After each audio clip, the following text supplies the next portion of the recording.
Hello मेरे प्यारे बच्चों, कैसे हो आप सब लोग। आई होप सब मस्त हैं, ज़बरदस्त हैं। Very warm welcome to your fast track batch for audit, जहां हम यूनिट 7 शुरू किए थे। Unit 7 was our first session for the entire audit. Unit 6, 7, 8 है वैसे हमारे सिलेबस में, बट पहले हम यूनिट 7 कर रहे हैं।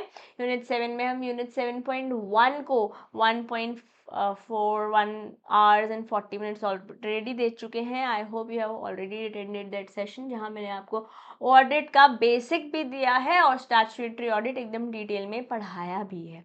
आज हम कॉस्ट ऑडिट और सेक्रेटरियल ऑडिट के बारे में बातचीत करेंगे। That is unit 7.2 and unit 7.3। Unit 7.4 को हम एक सेशन देंगे, यूनिट 7.5 और 7.6 साथ में देखेंगे। इस तरीके से 4 सेशंस में हम एंटायर यूनिट 7 को कर देंगे कंप्लीट। ठीक है, तो चलो दोस्तों आगे बढ़ते हैं, आज का सेशन आगे बढ़ाते हैं और कॉस्ट ऑडिट की ओर चल देते हैं। Cost audit is something that we as CMAs have the privilege and power to do cost audit and nobody else. Yes, you heard me right. Guys, एक बात बताइए, जब भी कोई एक बिजनेस चलता है, कोई बिजनेस शुरू करता है, कोई ऑलरेडी बिजनेस चल रहा है, क्या कॉस्टिंग एक इम्पॉर्टेंट एस्पेक्ट नहीं है समझना? क्योंकि अगर कॉस्ट ढंग से कैलकुलेट नहीं कर रखी होगी, कॉस्ट रिकॉर्ड ढंग से मेंटेन नहीं हुए होंगे, तो या तो ओवर प्राइसिंग हो जाएगी या अंडर प्राइसिंग हो सकती है, टैक्स का फ्रॉड हो सकता है, बिजनेस फेल भी हो सकता है। चाहे वो कोई सा भी बिजनेस हो, चाहे वो कार्स बनाने का बिजनेस हो या मेडिसिन बनाने का बिजनेस हो या टेक्सटाइल बिजनेस हो या सर्विस बिजनेस हो। मेजरली इन मैन्युफैक्चरिंग हमको कॉस्टिंग प्राइस निकालना होता है, बट सर्विसेज में भी ये भी तो देखना पड़ेगा ना कि खर्चा कितना हुआ है, क्योंकि खर्चे के बेसिस पे ही आप किसी प्रोडक्ट का प्राइस सेट करोगे। और यहाँ पर कॉस्ट ऑडिट का एक इम्पॉर्टेंट रोल आता है, जहाँ कुछ पर्टिकुलर इंडस्ट्रीज में स्पेसिफिकली कॉस्ट ऑडिट कराना मैंडेटरी हो जाता है as per the laws. Okay, so before we start, what is cost audit? I want you guys to understand, I want you guys to think कि हम as CMAs के पास ये exclusive right कैसे आया? Because nobody else, like statutory audit can only be done by chartered accountants. Similarly, cost audit can only be done as an authority by you and me. You know, would we be able to do it? I am already a CMA, therefore I am able to do it under section 148 of companies act 2013। ये exclusive right CMA को authorise करी गई है। जैसे financial audit के बारे में हमने चार्टर्ड अकाउंटेंट्स को देखा था, कॉस्ट ऑडिट फोकस करता है इम्प्रूव करना है एफिशिएंसी, कंट्रोल करना है कॉस्ट को, क्योंकि अगर कॉस्टिंग कंट्रोल होगी, हम आत्मनिर्भर भारत वाले एरा में हैं। We are saying make in India, let's go vocal for local, and it is not only import substitution that the country, the government is currently working on, but also बनाओ India में और पहुंचाओ देश में। खाली let's not go local, locally consume what is locally produced, but also let's go with masses, let's go all out, right. इससे क्या होगा, अब जब कॉस्ट ऑडिट हो रहा होगा तो कॉस्ट अकाउंटिंग के स्टैंडर्ड्स भी कंप्लाई होंगे, जिन्हें हम कैश कहते हैं। कैश तो खैर हमारे सिलेबस में नहीं है, एक बिट्स एंड पीसेस में जहाँ जहाँ होंगे वो मैं आपको बताती जाऊंगी, बट हम जब फाइनल में आप मेरे साथ पढ़ेंगे कॉस्ट ऑडिट, वहाँ पर मैं आपको इसके बारे में और अच्छे से बातचीत कराऊंगी। ठीक है, तो कॉस्ट ऑडिट को नहीं, कैसे हेल्थ चेकअप जैसे मान लो, जैसे आप रेगुलर हेल्थ चेकअप्स के लिए जाते होंगे, एटलीस्ट घर वाले जाते होंगे if not at your age, और जब आप know when they go may be कुछ प्रॉब्लम डिटेक्ट हुई, अगर वो प्रॉब्लम डिटेक्ट अर्ली स्टेजेस पे हो जाएगी तो चीज़ों को रिजॉल्व करना आसान होगा, है ना। इसी तरीके से मतलब बिफोर थिंग्स गो सीरियस आप उसके ऊपर काम करना शुरू कर पाते हो, है ना। जैसे हेल्थ चेकअप में आपको पता चला विटामिन डी कम है या B12 कम है या कोई something, no something is missing, will be able to work upon it. Similarly cost audit से इनएफिशिएंसीज पता चलती है, कॉस्ट लीक्स पता चलते हैं, प्राइसिंग स्टैंडर्ड्स पता चलते हैं। जैसे अगर चेकअप नहीं होता तो मेजर डिजीजेज अनडायग्नोज्ड जा सकते हैं, वैसे ही कॉस्ट ऑडिट भी ज़रूरी हो जाता है, क्योंकि अगर ये नहीं होगा तो बिजनेस फेलियर्स भी हो सकते हैं। तो क्या है कॉस्ट ऑडिट बेटा? कॉस्ट ऑडिट को हम एक एग्जाम्पल के साथ समझते हैं, कोई भी ऑर्गेनाइजेशन पर कर सकते हैं, कोई भी इंडस्ट्री पर कर सकते हैं, क्योंकि अभी हम नो बहुत ज़्यादा ईवी और व्हीकल्स के दौर में हैं, right? So let's talk about an automobile in manufacturing organisation, जहाँ मेक इन इंडिया इनिशिएटिव के अंदर ये काम हो रहा है। मान लेते हैं क्या कार मैन्युफैक्चरर है इंडिया में, जो कि इलेक्ट्रॉनिक व्हीकल्स प्रोड्यूस कर रहा है under the make in India initiative. To remain competitive the company must, अब अगर ये चाहते हैं मार्केट में ये रहें और बढ़ें, ग्रो करें, कंपटीशन तो कट थ्रोट है, और यहाँ पे तो कैपिटल इंटेंसिव ऑर्गेनाइजेशन है। गाड़ी बनाने के लिए मतलब इतना बड़ा प्लांट, उतनी ज़्यादा मशीनरी, उतने ज़्यादा लोग, खाली लॉन्ग टर्म नहीं, यहाँ पे तो वर्किंग कैपिटल भी बहुत सारी चाहिए, राइट? अब अगर कंपनी को सरवाइव करना है, कंपटीशन के साथ ग्रो करना है, तो उन्हें एक्यूरेटली अपनी प्रोडक्शन कॉस्ट को ट्रैक करना पड़ेगा। कितना रॉ मटेरियल आया, कितना लेबर में खर्चा हुआ, कितना एनर्जी कंजम्पशन हुआ, और अकॉर्डिंगली राइट प्राइस सेट करना पड़ेगा। ओवर प्राइस करोगे तो लोग खरीदेंगे नहीं, अंडर प्राइस करोगे तो आप फेल हो जाओगे, you not be able to survive. कितने दिन अपने जेब से दोगे, कितने दिन पैसे बर्न करोगे? बर्निंग की बातचीत तो आप वैसे भी शार्क टैंक में बहुत सुनते हैं, है ना, ताकि प्रॉफिटेबिलिटी भी रहे, अफोर्डेबिलिटी भी रहे।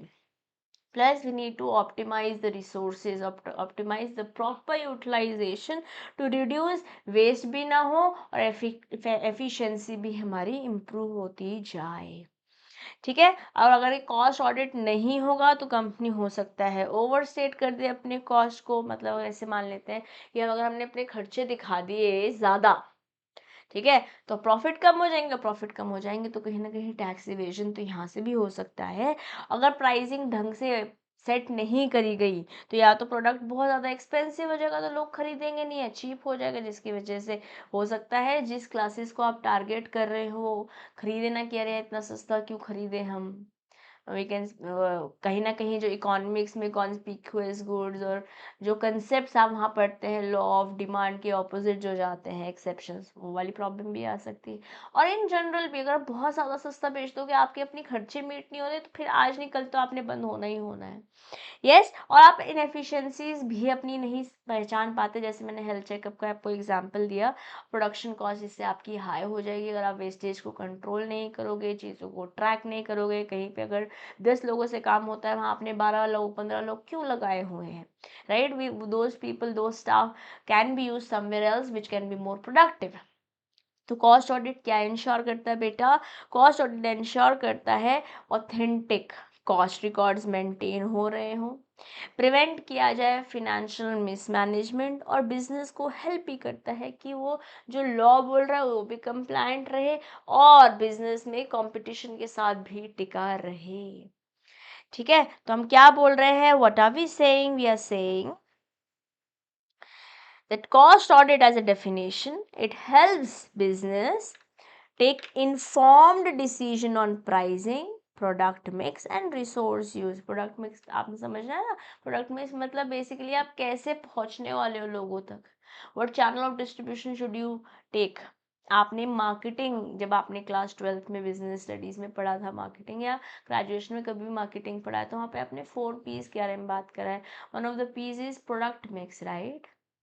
You have place mix, you have different mixes that you have, correct? वहाँ पे अपने चार प्राइस, प्रमोशन, प्रोडक्ट, प्लेस। तो one of the P that we talk about in marketing is product mix। कैसे आप ये प्रोडक्ट को बना रहे हैं। यस, जहाँ कॉस्टिंग बहुत इंपॉर्टेंट रोल प्ले कर रही है, इसलिए कॉस्ट ऑडिट भी आ गया है। इससे हम इंश्योर कर पाएंगे, will be able to ensure कि प्रोडक्ट एक्यूरेटली प्राइस्ड है, एफिशिएंसी भी मेंटेन हो रही है, और जो लॉ बोल रहा है उसको आप कंप्लाई भी कर पा रहे हैं। तो व्हाट इज कॉस्ट ऑडिट बेटे? It is independent, again it can not be dependent, it can not be biased, it can not be somebody else taking some prejudiced decisions, yes, just to manipulate things. फिर तो audit का purpose ही खत्म हो गया ना। अगर मेरा भैया ही, मेरे चाचा ही, मेरी वाइफ ही, मेरे हस्बैंड ही, somebody who I know who has take in the business, who has interest in the business, अगर वही आके ऑडिट कर देगा तो फिर तो वो वही कह देगा जो मैंने कहा है उसे कहने के लिए, वेरी हाई पॉसिबिलिटी, राइट? तो ये इंडिपेंडेंट एंड सिस्टमेटिक चेक होता है कॉस्ट डेटा का। है ना। जैसे हम स्टैट्यूटरी ऑडिट में लॉ से रिलेटेड बातें कर रहे थे, स्टैट्यूट से रिलेटेड बात कर रहे थे, मेजरली फिनेंशियल अकाउंट से रिलेटेड बातें कर रहे थे, है ना, P&L अकाउंट, बैलेंस शीट। यहाँ पे हम कॉस्ट रिकॉर्ड्स, कॉस्ट डेटा पे फोकस कर रहे हैं, वेरीफाई करेंगे एक्यूरेसी कितनी है, और चेक करेंगे कि कॉस्ट अकाउंटिंग स्टैंडर्ड्स के साथ जो लॉ बोल रहा है, जैसे हम AS फॉलो करते हैं, इंड AS फॉलो करते हैं, स्टैंडर्ड्स ऑफ ऑडिटिंग फॉलो करते हैं, जब मैं स्टैट्यूटरी ऑडिट की बात कर रही हूँ, वैसे ही कॉस्ट ऑडिट जब हम करते हैं तो कॉस्ट अकाउंटिंग स्टैंडर्ड्स कैसे आ जाते हैं हमारे पास। ओके, तो हमारे पास दो डेफिनेशंस दी हुई हैं, आप दोनों डेफिनेशंस को हमारे CMA स्टडी मैट से तो देख ही सकते हैं, उसको ईजियर वे में मैं आपके पास लेकर आई हूँ, जो हमारे को ये कीवर्ड्स याद करने हैं, क्योंकि अगर हम ये कीवर्ड्स याद नहीं करेंगे then it will be difficult to write the answer in the way the examiner expects us to write. And guys, a lot of you have been asking for notes in the previous session. तो ये जो ये summary notes हैं, ये summary notes आपको दीपक classes channel पर, जो हमारा प्लेटफॉर्म है, वेबसाइट पर, ऐप पर जाकर आप परचेज कर सकते हैं, only at a cost of 199 rupees. All of the PDFs of individual summary notes will be available to you. और जो ये कंटेंट है आपका, जो PPTs हैं, ये मैं आपके साथ टेलीग्राम ग्रुप पर शेयर कर दूंगी। Will also ask the team कि वो आपको PDF जो है वो डिस्क्रिप्शन बॉक्स में लिंक में दे दे। बट जो ये समरी नोट्स हैं इंडिविजुअल चैप्टर्स के, जहाँ मैं आपको निमोनिक्स देती हूँ, चार्ट्स देती हूँ, ईजियर वे में कंसोलिडेटेड कंटेंट देती हूँ, you can avail this only at an investment of ₹199। इसका PDF वर्जन सॉफ्ट कॉपी आपको ऐप पर अवेलेबल रहेगी। ठीक है, चलिए कंटेंट को आगे बढ़ाते हैं, और आप चाहें तो खाली इन PPT से मेरे साथ पढ़ सकते हैं, और ये कंटेंट जो आप स्क्रीन पर देख रहे हैं आप लिख भी सकते हैं। So what ever suits you better do it. अभी डेफिनेशंस पे फोकस करते हैं। डेफिनेशन ICMA इंग्लैंड ने, एक्चुअली ICMA इंग्लैंड ने हमको ये डेफिनेशन दी है। क्या बोला है? कॉस्ट ऑडिट वेरिफिकेशन है कॉस्ट रिकॉर्ड्स का। क्या है मेरे बेटे? कॉस्ट ऑडिट वेरिफिकेशन है कॉस्ट रिकॉर्ड्स का। एग्जामिनेशन है कंप्लायंसेस का। कंप्लायंस जब मैं कॉस्ट ऑडिट बोल रही हूँ, मेजरली मैं कॉस्टिंग एंगल से, कॉस्टिंग स्टैंडर्ड एंगल से बात कर रही हूँ, प्रिंसिपल से के एंगल से बात कर रही हूँ, जो कॉस्टिंग से रिलेट करते हैं। जैसे सेक्शन 148 ऑफ कंपनीज एक्ट में कॉस्ट ऑडिट की पावर्स हम तक आई। इस तरीके से वेरियस लॉज हैं जो कंप्लाई करने हैं कॉस्टिंग एंगल से। ठीक है, और ICAI इंडिया ने बोला है, what is cost audit? Independent review of cost data to give an opinion on the profit and non profit organisation. तो खाली ऐसा नहीं कि जो प्रॉफिट ऑर्गेनाइजेशन है उन्हीं का ही कॉस्ट ऑडिट होता है, NPOs का भी हो सकता है हमारा कॉस्ट ऑडिट। तो दो डेफिनेशन है, एक हमारे को ICMA इंग्लैंड ने दी, जहाँ उन्होंने हमारे से दो बातचीत करी। एक उन्होंने बोला वेरिफिकेशन हो रहा है, एक उन्होंने बोला एग्जामिनेशन हो रहा है। जब मैं वेरिफिकेशन की बात कर रही हूँ तो वेरिफिकेशन हो रहा है कॉस्ट रिकॉर्ड्स का, और जब एग्जामिनेशन की बात कर रही हूँ तो हम एग्जामिनेशन कर रहे हैं कंप्लायंस विद प्रिंसिपल्स। दोनों बातें आप अपने नोट्स में लिखकर बॉक्स भी कर सकते हैं, और मैं चाहूँगी कि आप लिख लीजिए, because only when you write it you will be able to process it. ये कंटेंट तो आप अवेल कर ही सकते हैं, yes, for the purpose of revision, but जब आप मेरे साथ साथ लिखते हैं अपने नोट्स, जो इंपॉर्टेंट बातचीत में आपको बोलती हूँ लिखने के लिए, तो आपको याद मेरे साथ भी होता है, बाद में भी जो अपनी हाथ से लिखा हुआ गुचड़ मुचड़ लैंग्वेज, गंदी राइटिंग में भी लिखा होता है ना, वाला भी अगर लिखा होता है तभी हमको समझ में आता है। और ICAI इंडिया ने बोला है, क्या है कॉस्ट ऑडिट? ये इंडिपेंडेंट रिव्यू है किसका? कॉस्ट डेटा का। ठीक है, टू गिव एन ओपिनियन, अपना ओपिनियन देना है, कॉस्ट ऑडिटर को अपना ओपिनियन देना है किस पर? कॉस्ट डेटा पर। प्रॉफिट हो सकता है, नॉन प्रॉफिट ऑर्गेनाइजेशंस भी हो सकती है। रेगुलेटरी फ्रेमवर्क क्या है? कंपनीज एक्ट 2013 में under section 148 sub section 1 cost records mandatory बता रखा है बनाना। सेक्शन 148 सब सेक्शन 2 में बोल रखा है कॉस्ट ऑडिट को एनफोर्स करना, मतलब कॉस्ट ऑडिट कराना पड़ेगा। और रूल्स 2014 दो कैटेगरीज में विभाजित है हमारे पास, रेगुलेटेड सेक्टर है, नॉन रेगुलेटेड सेक्टर है। इन दोनों के बारे में जस्ट फ्यू सेकंड्स में आपसे बात करूंगी। ठीक है, जस्ट फ्यू सेकंड्स में अभी मैं आपसे इसके बारे में बातचीत करूंगी, बट यहाँ तक हमें बातचीत याद करनी है। सेक्शन 148 सब सेक्शन 1 में हमको बोला है कि कॉस्ट रिकॉर्ड्स मैंडेटरी है बनाने। सेक्शन 148 सब सेक्शन 2 में बोला है कॉस्ट ऑडिट एनफोर्स किया जा सकता है। 2000 14 के रूल्स में 2 कैटेगरीज में इंडस्ट्रीज तोड़ा गया, रेगुलेटेड, नॉन रेगुलेटेड। ठीक है, रेगुलेटेड, नॉन रेगुलेटेड। अब किनको ये कॉस्ट रिकॉर्ड्स बनाने हैं, वहां तक पहुंचने से पहले हम बात करते हैं कॉस्ट ऑडिट इम्पॉर्टेंट ही क्यों है। Why is cost audit important? Yes, मान लेते हैं, इमेजिन करते हैं आपका अपना एक कैफ़े है। ठीक है, आपने एक स्मॉल कैफ़े शुरू किया जहाँ आप कॉफ़ी बेचते हैं, सैंडविचेस बेचते हैं, कुछ पेस्ट्रीज बेचते हैं। मन मुंह में पानी आया, मन में लड्डू फूटा, बेटे खा लेना, वही पढ़ लेते हैं। ओके, बिजनेस बढ़िया चल रहा है, पर थोड़े दिन तो सब सही चला, फिर क्या हुआ, अचानक से प्रॉफिट उतने नहीं हो पा रहे जितना आपने सोचा था। इंग्रेडिएंट्स वेस्ट हो रहे हैं, दूध कभी खराब हो जा रहा है, कभी चीनी खराब हो जा रही है, कभी कोई चींटी आ जा रही है, कभी दूध को फेंकना पड़ जा रहा है, कभी लोग ऑर्डर कैंसिल करके चले जा रहे हैं। Things are not matching up, right? Customers complain भी कर रहे हैं कि आप इनकंसिस्टेंट है, कभी प्राइस सस्ता कर देते हो, कभी महंगा कर देते हो, तो थिंग्स बिकम डिफिकल्ट। तो आपने सोचा कि चलो भैया जी कॉस्ट ऑडिट कर लेते हैं। ओके, जब you as a cost auditor audited your this cafe, तो आपको समझ में आएगा, आपके पास एक डेटा होगा जिस पे आप रिलाई कर सकते हो। Yes, because everything is now consolidated, हवा में बातें नहीं हो रही, अब्बा डब्बा चब्बा नहीं हो रहा, नहीं ऐसे कर लेते हैं, इमग्लीम सर्वलिंग भूत भविष्य वर्तमान बदलेंगे, ऐसे नहीं हो रहा है। हम we are talking data, we are talking numbers and numbers speaks to us. ठीक है, एक कंट्रोल मैकेनिज्म समझ में आएगा कि अच्छा, मैं मंगाता तो 5 किलो चीनी, 1 किलो चीनी लगभग खराब हो रही है या कम पड़ जा रही है, कोई उठा के लेके जा रहा है क्या, is there some pilferage happening? ठीक है, आप आइडेंटिफाई करोगे कि इनएफिशिएंसीज कहाँ हो रही है, दूध फ्रिज में ढंग से नहीं रखा जा रहा है, एक्स्ट्रा मंगा लिया जा रहा है, या कम मंगा लिया जा रहा है कि लोग आ रहे हैं और हमारे पास सामान ही नहीं है बनाने के लिए। यस, एक बेंचमार्क समझ में आएगा कि भैया रोज का ना इतनी रिक्वायरमेंट है, इसके ऊपर इसके नीचे इतना हमारा, इतना हम बफर क्रिएट कर सकते हैं कि इतना खराब हो जाएगा तो चलेगा, ये इतना दूध बचेगा तो नेक्स्ट डे यूज हो जाएगा, फॉर एग्जाम्पल।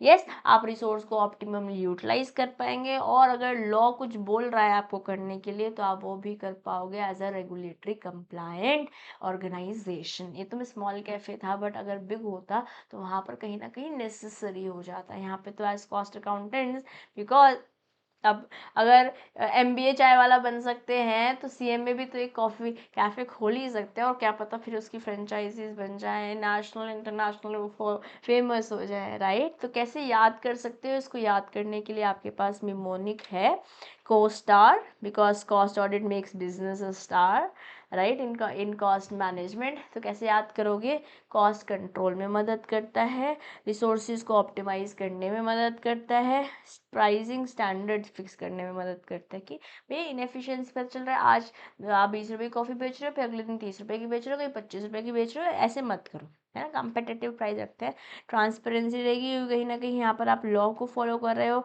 आप फेयरनेस लेकर आ रहे हो अपने फिनेंशियल्स में। ठीक है, एक्यूरेसी रहेगी, एरर्स नहीं रहेंगे कॉस्ट कैलकुलेशन में, और रेगुलेटरी कंप्लायंस, अगर कुछ लीगल या टैक्स रिक्वायरमेंट्स है आप उसे भी फुलफिल कर पाए। Okay, this is a acronym that will help you remember the importance of cost audit, COSTAR. Am I clear? Do you want to write it? If you want to write it, we will pause the video now, write it फटाफट से।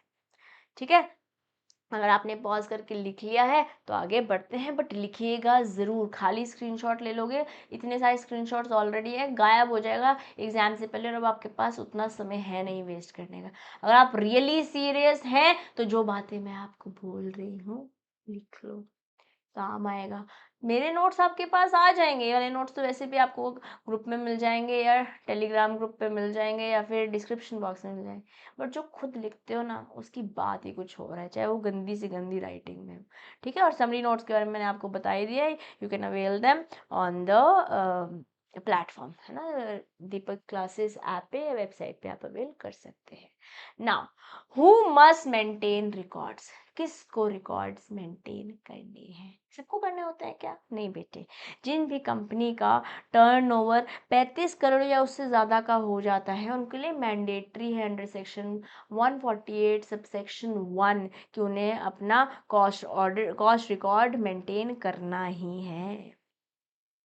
और इसमें foreign companies भी include हो जाती हैं। Foreign companies के बारे में आपने बातचीत करी होगी कंपनीज एक्ट के अंदर।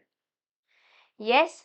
फिर बट यहाँ पर एग्जेम्पशन है, याद रखेंगे एग्जेम्पशन है स्मॉल और माइक्रो एंटरप्राइजेस को as per the micro small and medium enterprises act इन लोगों को एग्जेम्पशन मिली हुई है। ठीक है, स्मॉल और medium enterprises, small medium and micro small and medium enterprises होती हैं, तो मीडियम एंटरप्राइज, स्मॉल और माइक्रो एंटरप्राइजेज को under micro small and medium enterprises act आपको मिल रखा है एग्जेम्पशन। ठीक है, तो माइक्रो और स्मॉल में है, मीडियम को नहीं है, भूल मत जाना। So the name of the act is, अगर आपको क्लास 11th याद हो, MSMEs के बारे में आपने वहाँ बातचीत करी है, micro small and medium enterprises है, तो माइक्रो और स्मॉल तो इंक्लूडेड है as an exemption, but medium enterprises को एग्जामिशन नहीं है। सो बेसिकली यहाँ पे कुछ टर्नओवर्स के बारे में बातचीत होती है, इन या कुछ प्लांट एंड मशीनरी में इन्वेस्टमेंट के बारे में बातचीत होती है। अगर आपने वो टर्नओवर्स या वो स्लैब्स कवर कर लिए तो आप माइक्रो बन जा रहे हो, या मीडियम बन जा रहे हो, या स्मॉल बन जा रहे हो। तो यहाँ पर जो ये 35 करोड़ का मैं आपको टर्नओवर या उससे ज़्यादा का टर्नओवर बोल रही हूँ, सारी ऑर्गेनाइजेशंस पे लगता है, बट माइक्रो और स्मॉल एंटरप्राइज से बिलोंग अगर आप करते हो तो आप एग्जेम्प्टेड हो, फिर आपको कॉस्ट रिकॉर्ड्स नहीं बनाने as per section 148 sub section 1। ठीक है, अब कौन करता है cost audit? Who conducts the cost audit मेरे बेटे?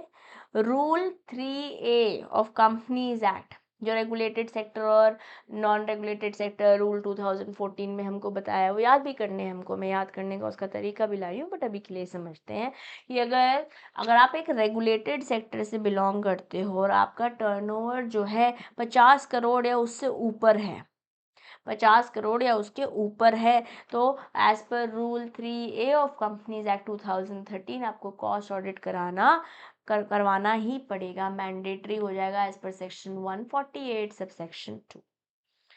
ठीक है, या फिर आपका टर्नओवर स्पेसिफिक प्रोडक्ट्स का 25 करोड़ या उससे ज़्यादा हो जाता है, टोटल टर्नओवर 50 करोड़ या उससे ज़्यादा और स्पेसिफिक प्रोडक्ट्स का 25 करोड़ या उससे ज़्यादा, दोनों में से कुछ भी हो जाता है तो आपको कॉस्ट ऑडिट कराना पड़ेगा। रेगुलेटेड सेक्टर की मैं बात कर रही हूँ। अगर ये नॉन रेगुलेटेड सेक्टर है, इसको रूल 3B में बता रखा है, टर्नओवर 100 करोड़ से ऊपर और स्पेसिफिक प्रोडक्ट्स के लिए ये 35 करोड़ या उसके ऊपर, अगर ऐसा हो रहा है तो आपको कॉस्ट ऑडिट भी कराना होगा। तो ये स्लाइड आपके लिए बेहद इंपॉर्टेंट है, सिंपल से लिख दो कि किसको कॉस्ट रिकॉर्ड मेंटेन करना है एज पर सेक्शन 148 सब सेक्शन 1। अगर आपका टर्नओवर जो है 35 करोड़ या उससे ज़्यादा का है, ठीक है, फॉरेन कंपनीज में इंक्लूड हो जाती है, बट जिनको एग्जामिशन में रखे हुए माइक्रो और small enterprise as per MSME act. अब किसको कॉस्ट ऑडिट कराना पड़ता है? रेगुलेटेड नॉन रेगुलेटेड दो में भी बाधित है। रूल्स 2014 के अकॉर्डिंग 3A 3B में बता रखा है, 3A में रेगुलेटेड है, 3B में नॉन रेगुलेटेड है। रेगुलेटेड में कम होगा तभी भी आपको कराना पड़ेगा, और नॉन रेगुलेटेड में ज़्यादा है, वहाँ पे 50 और यहाँ पर 100 है, वहाँ पे 25 स्पेसिफिक प्रोडक्ट्स का और यहाँ पे 35 है। आई होप याद हो गया होगा, अगर नहीं याद हुआ है अगेन वीडियो को पॉज कीजिए, अभी के अभी लिख लीजिए, क्योंकि जो बातें आप अभी याद करके लिख लेंगे एग्जाम में बहुत हाई पॉसिबिलिटी है कि आप उसे नहीं भूलें। ठीक है, I hope this is good. Now कौन एग्जेम्प्टेड है कॉस्ट ऑडिट से? जैसे कॉस्ट रिकॉर्ड मेंटेन करने के लिए एग्जेम्पशन थी ना माइक्रो स्मॉल, वैसे ही कॉस्ट ऑडिट से आप एग्जेम्प्ट हो जाते हो अगर आपका एक्सपोर्ट रेवेन्यू, मतलब आपने जो फॉरेन अर्निंग ली है वो more than 75% of your total revenue है। ठीक है, और या फिर आप SEZ में लोकेटेड हो, या फिर आप electricity generation for self use में इन्वॉल्व है। जैसे मान लेते हैं आपने कुछ सोलर पैनल्स एक्सेट्रा लगा रखे हैं, तो आपको उसके लिए कॉस्ट रिकॉर्ड्स नहीं में कॉस्ट ऑडिट आपको उसके लिए नहीं करनी है। कॉस्ट रिकॉर्ड्स हमने माइक्रो और स्मॉल में ही एग्जेम्पशन मांग लिए हमको, एक्सेप्ट फ्रॉम 35 करोड़ से ज़्यादा, बट हमारे को cost audit under section 148 sub section 2 sections में साथ साथ इसलिए बोल रही हूँ कि जस्ट अभी अभी हमने याद करे हैं, हमने याद करे हैं, तो साथ साथ बातें हम रिलेट करते रहेंगे तो जो नंबर्स हमसे एक्सपेक्ट करते हैं लिखने के लिए एग्जाम में, वो नंबर्स आपको यहाँ पर दिख रहे होंगे। ठीक है, SEZ में अगर आप हैं है ना। स्पेशल इकोनॉमिक जोन में अगर आपका ऑर्गेनाइजेशन है तो आप एग्जेम्प्टेड हैं, और इलेक्ट्रिसिटी जनरेशन कर रहे हो सेल्फ यूज़ के लिए तो भी आपको कॉस्ट ऑडिट नहीं कराना है। This is about cost audit, this was about cost records. Cost record section 148 sub section 1 में बता रखा है, cost audit section 148 sub section 2 में बता रखा है। रूल 3A के बारे में रेगुलेटेड सेक्टर है, नॉन रेगुलेटेड 3B में बताया हुआ है। ठीक है, चलिए फिर आपसे कुछ क्वेश्चंस पूछ रही हूँ। इस क्वेश्चंस के आंसर आपको देने हैं, मैं समय दूंगी प्रोसेस करने का आपको, but this is a rapid fire, I want you guys to answer. Okay, now what is the turnover threshold for maintaining cost records? आपको कॉस्ट रिकॉर्ड कितना चाहिए, कितना टर्नओवर चाहिए? 35 करोड़ या उसके ऊपर। तो आपको कॉस्ट रिकॉर्ड मेंटेन करने पड़ते हैं section 148 sub section 1। Name exemption from cost audit. Micro small से बिलोंग करते हो अगर आप, micro small medium enterprises act के अकॉर्डिंग, तो आपको कॉस्ट ऑडिट नहीं कराना होता है, और इसमें आपका फॉरेन कंपनीज भी इंक्लूड हो जाती है।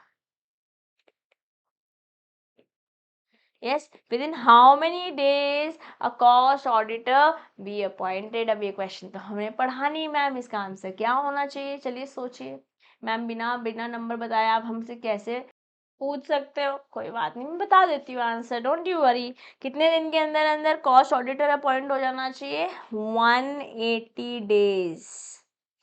180 दिन के अंदर अंदर हमारा, from the beginning of the financial year, 180 days from the beginning of financial year cost auditor appoint हो जाना चाहिए। कौन सा फॉर्म यूज होता है to notify the government about the cost audit appointment? CRA 2 use होता है। भी CRA इसके बारे में बताऊंगी, 1 2 3 4 चारों बताऊंगी, ठीक है। और कॉस्ट ऑडिटर कौन नहीं हो सकता? स्टैट्यूटरी ऑडिटर नहीं हो सकता, या कोई भी बंदा जो कि डिस्क्वालीफाइड है अंडर सेक्शन 141 सब सेक्शन 3, ये कॉस्ट ऑडिटर नहीं हो सकता। तो स्टैट्यूटरी ऑडिटर कॉस्ट ऑडिटर नहीं हो सकता। Let's me right it, statutory auditor plus anybody who is disqualified.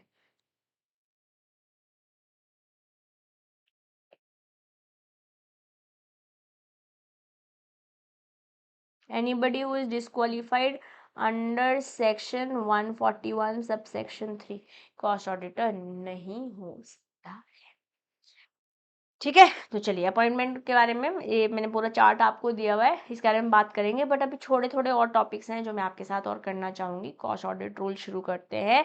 Companies cost records and audit rules 2014। Applicability क्या है? कुछ इंडस्ट्रीज को कॉस्ट रिकॉर्ड्स मेंटेन करने ज़रूरी हैं, जैसे हमने बात किया अगर आपका टर्नओवर 35 करोड़ या उसके ऊपर है। कुछ कंपनीज को कॉस्ट ऑडिट कराना कंपलसरी है, फॉलोज इन लोगों को। कुछ कंपनीज ये अंडर रूल 2014 आ जाती हैं, इनको रिपोर्टिंग फॉर्मेट्स और सबमिशन टाइमलाइंस का भी ध्यान रखना पड़ता है।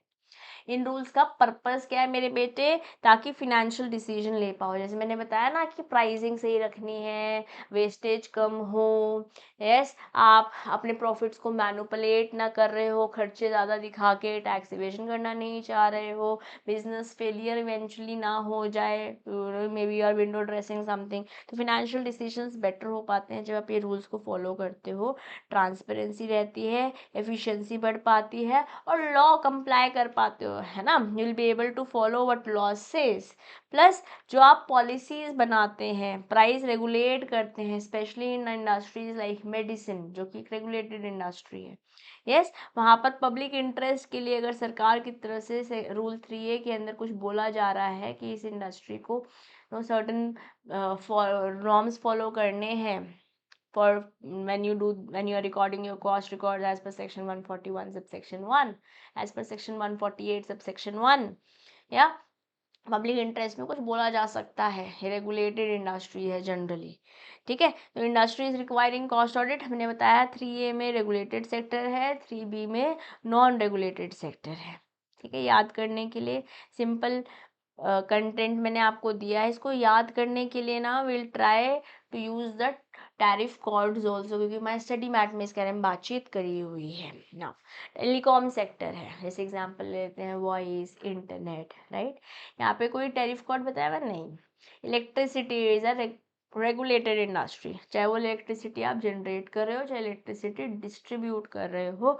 2716 जनरेशन का टैरिफ कोड है। क्या याद करना है? कोशिश कीजिए, 3-4 बारी पढ़िए इस टेबल को, 1-2 बारी लिख लीजिए अपने नोटबुक में, will be able to absorb it. But बहुत समय नहीं लगा देंगे, पता चल रहा है आपने 2 घंटे ये 2 टेबल याद करने में लगा दिया, नहीं, इसको 2-3 बारी पढ़ लेंगे, जस्ट इन केस कोई एमसीक्यू अगर एक्सेट्रा आ गया तो लिख पाए, ऐसी सिचुएशन में हम आंसर दे पाए, ठीक है।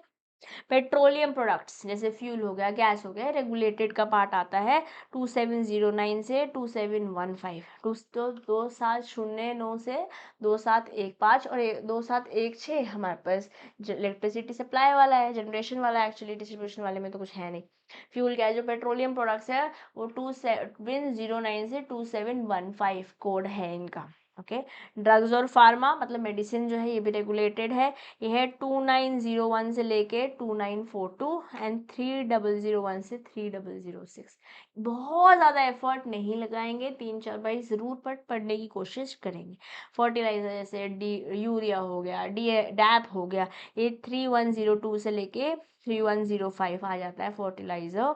शुगर एंड इंडस्ट्रियल एल्कोहल जैसे शुगर हो गया, इथेनॉल हो गया, जो खाने के प्रोडक्ट में आपको कहीं मिलते हैं, 1701, 1702, 1703 ये हमारे पास टैरिफ कोड है। बहुत ज़्यादा अगेन मैं आपको बोल रही हूँ, will not spend a lot of time remembering the tariff codes, but जहाँ जहाँ पॉसिबल है मैं चाहूँगी एटलीस्ट 2 से 3 बार आप इसे पढ़िए ज़रूर, ये रेकमेंड करूँगी मैं आपको, ओके। आप मेरे प्यारे बच्चे हो, मैं आपका कोई बुरा नहीं चाहूँगी, बट बहुत ज़्यादा एफर्ट भी नहीं लगाएंगे, हम स्मार्टली पढ़ेंगे, ठीक है ना। नॉन रेगुलेटेड सेक्टर कुछ इंपॉर्टेंट इंडस्ट्री तो है ना, जिनके सिग्निफिकेंट काफ़ी हद तक कॉस्ट इम्प्लीकेशन हो सकते हैं, बट ये रेगुलेटेड नहीं है, नॉन रेगुलेटेड है, जहाँ हमने 100 CR इन जनरल टर्नओवर बोला है और 35 CR स्पेसिफाइड प्रोडक्ट्स का बोला है ना। तो आप यहाँ डिफेंस इक्विपमेंट्स है 8401 एंड 8801 से 8805, रेलवे इक्विपमेंट्स 8601 से 8609,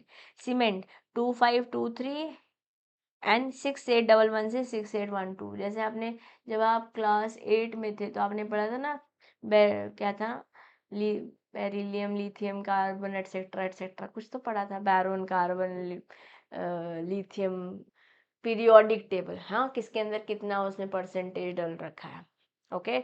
इतना इतना ज़्यादा हमने वहाँ पे भी एफर्ट नहीं लगाया था, अनलेस आपने साइंस लिया और फिर अब आप कॉमर्स में आ गए हो। हमने तो 8 क्लास में बस पीरियोडिक टेबल ही देखा था, बेरिलियम, लिथियम, कार्बन एटसेट्रा, जो मुझे याद भी नहीं आ रहा है अब। हाँ, वैसे हमारे पास यहाँ पर रेगुलेटेड इंडस्ट्री को कोशिश कीजिए 3-4 बार पढ़ने की, मेजोरिटी ऑफ ये याद हो जाएगा। नॉन रेगुलेटेड जो है ना, जो है तो इम्पॉर्टेंट बट ऊपर नहीं आ रहा, वो नॉन रेगुलेटेड में आ जाएगा। यहाँ पे 100 CR और 35 CR स्पेसिफाइड प्रोडक्ट वाले में आपको कराना ज़रूरी हो जाता है, ये हमने पढ़ा ना, कॉस्ट ऑडिट, ठीक है। और कॉस्ट रिकॉर्ड्स में तो हमने यहाँ पे रेगुलेटेड नॉन रेगुलेटेड को विभाजित भी नहीं किया था, we did not know categorise it anyways ना। मूविंग फॉरवर्ड यहाँ पर सीमेंट है, प्लास्टिक्स एंड पॉलीमर्स है, केमिकल्स है, हेल्थ सर्विस है, एजुकेशन है, मेडिकल डिवाइसेस हैं, कंस्ट्रक्शन एंड इंफ्रा है, जो कि शेड्यूल 6 के अकॉर्डिंग है। जो इम्पॉर्टेंट है वो मैं बॉक्स ज़रूर करती हूँ, और ये कंटेंट जो मैं क्लास में समरी में मार्क कर रही हूँ, ये सब कुछ आपको वहाँ मिल जाएगा जब आप ऐप में या वेबसाइट पे जाके ये समरी नोट्स अवेल करते हैं, ओके। टेक्सटाइल है, मिनरल फ्यूल्स हैं, एडिबल ऑयल्स हैं, पेपर है, मिल्क है, टायर ट्यूब्स है, ग्लास, इलेक्ट्रॉनिक्स हैं, ओवर 30 सेक्टर्स लिस्टेड है। Applicability is based on turnover, जब मैं कॉस्ट ऑडिट की बात कर रही हूँ, 50, 100, 25, 35 याद कर लिया है हमने, यस। और हमारे पास आई होप यहाँ तक बातचीत क्लियर है, एकदम दिमाग एकदम क्लियर हो रहा होगा। अच्छा, cost record section 148 sub section 1 है, cost audit section 148 sub section 2 है, और कॉस्ट और रिकॉर्ड्स में हमारे पास 35 करोड़ वाली कहानी है। फॉरेन कंपनीज भी आ जाती हैं, बट माइक्रो स्मॉल को एग्जामेशन मिल रखी है। जो बात कर रहे हैं कॉस्ट ऑडिट के बारे में, तो यहाँ पे रेगुलेटेड नॉन रेगुलेटेड दो में डिवाइडेड है एज पर द रूल 2014, और 3A 3B है। रेगुलेटेड में 50 और 25 है स्पेसिफाइड प्रोडक्ट के लिए, अनरेगुलेटेड में नॉन रेगुलेटेड में 100 और 35 है। और फिर हमने इंडस्ट्रीज भी देख ली हैं टेबल के फॉर्मेट में। हमने कोशिश करी है अच्छी कुछ बातों को ऑब्जॉर्व करने में, कुछ बातों को आपको 2-3 बारी सेशन के बाद कंटेंट से पढ़ना है, ठीक है। और अगर यहाँ से आपको know, if you are not availing the summary notes, any which ways ये कंटेंट आपके पास स्टडी मैट में है। Nothing new is here, but it is just consolidated, simplified, easier for you to remember. मैंने बहुत मेहनत करी है बैकग्राउंड में, है ना। बस इन नोट्स पे ये आपको एग्जाम पॉइंट ऑफ व्यू से काम आएगा। अब कुछ लॉ, हमने बोला बार बार लीगल कंप्लायंस कर पाते हो जब आपने कॉस्ट ऑडिट कर रखा होता है, कॉस्ट रिकॉर्ड्स ढंग से मेंटेन कर रखे होते हैं। वो कंप्लायंस स्नैपशॉट क्या है, रूल 3 बोलता है एप्लीकेबिलिटी के बारे में ऑफ कॉस्ट रिकॉर्ड। जैसे हमने 3A 3B में लिखा है regulated non regulated sector.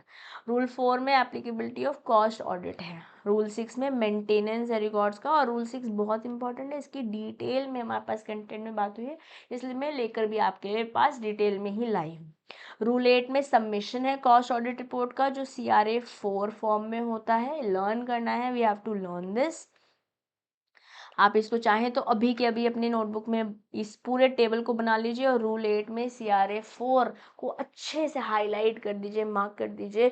Rule 9 में बोल रखा है कि 180 दिन के अंदर अंदर टाइम लिमिट बता रखा है कि आपको नो टाइम लिमिट बता रखी है रिलेटेड टू द कंप्लायंसेस, ठीक है। तो रूल 3 है, 4 है, 6 है, 8 है, 9 है। 3 में हमने अपने सेक्टर्स देखे, कॉस्ट रिकॉर्ड देखा, एप्लीकेबिलिटी ऑफ कॉस्ट रिकॉर्ड देखा रूल 3 में। रूल 4 में कॉस्ट ऑडिट के बारे में बात करी। रूल 6 में मेंटेनेंस ऑफ रिकॉर्ड्स के बारे में बात कर रहे हैं। रूल 8 में बात कर रहे हैं कॉस्ट ऑडिट रिपोर्ट सबमिशन की, जिसमें CRA 4 फॉर्म यूज़ करना होता है। रूल 9 में हम बात कर रहे हैं टाइम लिमिट जो है 180 दिन from the end of the financial year. Cost audit और कॉस्ट रिकॉर्ड की एप्लीकेबिलिटी चार्ट थोड़ा डिटेल्ड मैनर में आपके पास मैं यहाँ लेकर आई हूँ। रूल 3 में जैसे हमने बोला कि हम कॉस्ट रिकॉर्ड्स मेंटेन कर रहे हैं किन कंपनीज पे, अगर आपका 35 करोड़ या उससे ज़्यादा का टर्नओवर है तो आप पे एप्लीकेबल हो जाता है मेंटेन करना, बट इसमें एग्जामेशन है। माइक्रो और small enterprises as per MSMED act 2019 आपको मेंटेन नहीं करने हैं cost records as per rule 3। Rule 4 में कॉस्ट ऑडिट मेंटेनेंस के बारे में बात कर रहे हैं, कॉस्ट ऑडिट के बारे में बात कर रहे हैं, यहाँ पे एप्लीकेबिलिटी हो जाती है रेगुलेटेड सेक्टर में। 50 करोड़ इन जनरल है, 25 करोड़ स्पेसिफाइड है, स्पेसिफिक प्रोडक्ट्स, है ना। और यहाँ पे भी एग्जामिशन है, अगर आप स्पेशल इकोनॉमिक जोन में हो, अगर आपका एक्सपोर्ट रेवेन्यू टोटल रेवेन्यू से का 75% से ज़्यादा बन रहा है, या आप खुद ही जनरेट करके खुद ही यूज़ कर रहे हो इलेक्ट्रिसिटी, कैप्टिव पावर जनरेशन में हो, ठीक है। कॉस्ट रेगुलेशन नॉन रेगुलेटेड जो है वो 3B रूल 4 का है। दिस इज ऑफ रूल 4,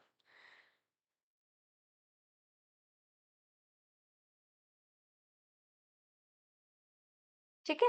तो आई होप यहाँ पे क्लैरिटी है। यहाँ पर 100 करोड़ और 35 करोड़ की बातचीत करिए, एग्जामिशन एग्जैक्टली सेम है। SEZ स्पेशल इकोनॉमिक जोन, अगर आपका टोटल एक्सपोर्ट रेवेन्यू 75% से ज़्यादा है, और अगर कैप्टिव पावर कंजम्पशन में। रूल 5 में आप बात करते हो कॉस्ट रिकॉर्ड के मेंटेनेंस की, ठीक है। कौन से फॉर्म में होती है, CRA 1 format from April 1 2014। Cost audit का अपॉइंटमेंट 180 दिन में हो जाना चाहिए। स्टैट्यूटरी ऑडिटर कॉस्ट ऑडिटर नहीं हो सकता, और कोई भी बंदा जो कि डिस्क्वालीफाइड है एज पर सेक्शन 141 सब सेक्शन 3 वो भी कॉस्ट ऑडिटर नहीं हो सकता है। रूल 6 में फाइलिंग इंटीमेशन CRA 2 में हो रखा है, मतलब बेसिकली गवर्नमेंट इंटीमेशन, गवर्नमेंट को बताना पड़ेगा ना आपको। CRA 2 with in 30 days of board approval, इसके बारे में थोड़ी देर में थोड़ी और बातचीत करती हूँ। अभी रूल 6 हम यहाँ पर अच्छे से पढ़ते हैं ताकि क्लैरिटी मिले रूल 6 में और रूल 6 की फाइलिंग में, ओके।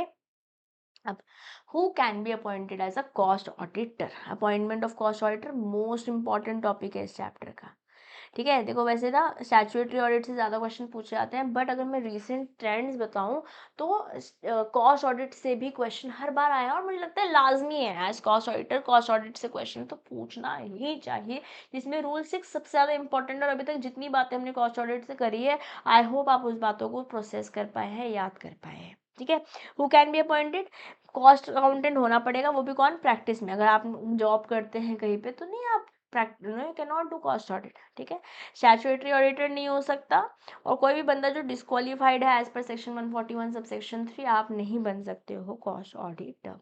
अपॉइंटमेंट का क्या प्रोसेस है, एप्लीकेबल कंपनीज जो कि रूल 3 और रूल 4, कॉस्ट ऑडिट और कॉस्ट रिपोर्ट में रूल 3 है, कॉस्ट ऑडिट में रूल 4 है। ठीक है, एज पर जो भी कंपनीज पे एप्लीकेबल हो जाता है, 35 crore, 50 crore, 25 crore, 100 crore, 35 crore. I hope regulated non regulated आप इमेजिन कर पा रहे हैं।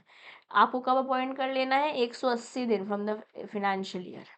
कैसे करोगे, आपको एक अपॉइंटमेंट से पहले इस कॉस्ट ऑडिटर को अपॉइंट करने से पहले उस कॉस्ट ऑडिटर का रिटन कंसेंट चाहिए, प्लस उसको सर्टिफिकेट ऑफ एलिजिबिलिटी चाहिए as per companies act also and as per cost and works accountant act 1959 also, जिसके थ्रू ICMI बना है, जिस एक्ट के through statutory body.